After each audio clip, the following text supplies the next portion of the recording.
nga pala namin ipinasok si Sneakers sa loob ng bahay ay ginupitan muna namin ng balahibo ang kanyang may mata.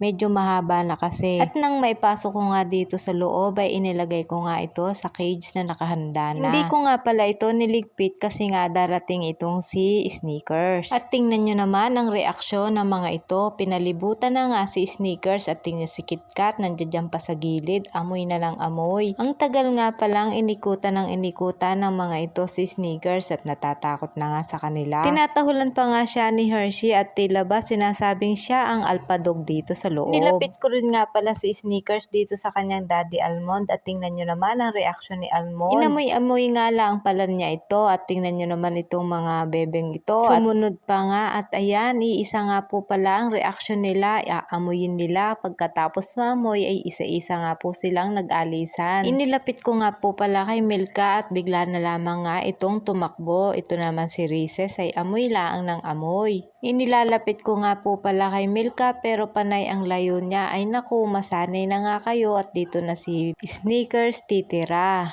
Ibinalik ko na nga pala siya sa cage pero maya-maya nga ay inalis ko ulit kasi nga nag-iiyak nga siya dito sa loob ng cage. Dito ko na nga lang pala siya inilagay sa isang gilid at kinulong ko na lang siya para hindi siya makaalis.